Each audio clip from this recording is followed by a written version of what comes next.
রাজি খুশি করার জন্য কাজ করতেছি, যার জন্য এখানে যদি আমাদের কোনো ভয়ভীতি নাই, যেহেতু এখানে যদি কেউ আল্লাহ তাআলার রাস্তায় মারা যায় তাহলে শহীদ আল্লাহর নামে।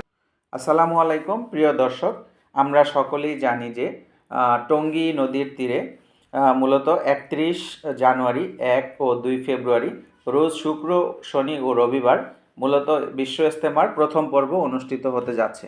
এই মুহূর্তে সর্বশেষ প্রস্তুতিমূলক কাজগুলো চলমান রয়েছে। এখানে বর্তমানে অস্থায়ী টয়লেট নির্মাণ করা হচ্ছে, পাশাপাশি নামাজের কাতার তৈরির পাশাপাশি সেখানে সামিয়ানা টানানোর কাজ চলছে। দর্শক, এই মুহূর্তে আপনাদেরকে নিয়ে আসলাম কামারপাড়ার সুইচগেট অংশে বেড়িবাঁধের পাশেই মূলত এই অস্থায়ী টয়লেটগুলোর নির্মাণ কাজ চলছে। এখানে শত শত অস্থায়ী বাথরুম নির্মাণ করা হচ্ছে, যেখানে বিশ্ব ইজতেমার সময় মূলত মানুষ এখানে অস্থায়ী টয়লেটগুলো ব্যবহার করতে পারবে। এই অস্থায়ী টয়লেটের পাশেই রয়েছে মূলত একটি গুদারাঘাট, যেখানে অস্থায়ী একটি ভাসমান সেতু নির্মাণ করা হবে, যেটা দিয়েও বিশ্ব ইজতেমা মাঠে প্রবেশ করতে পারবেন।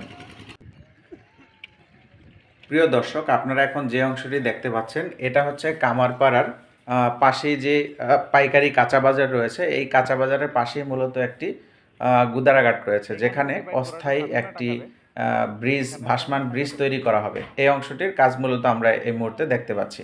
সো এখান দিয়েও মুসল্লিগণ পারাপার হয়ে ইজতেমা ময়দানে যেতে পারবেন।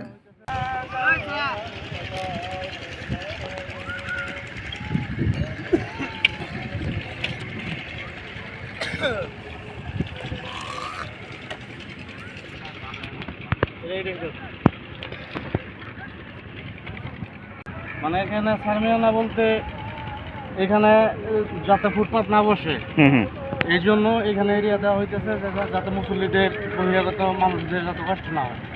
আচ্ছা আচ্ছা।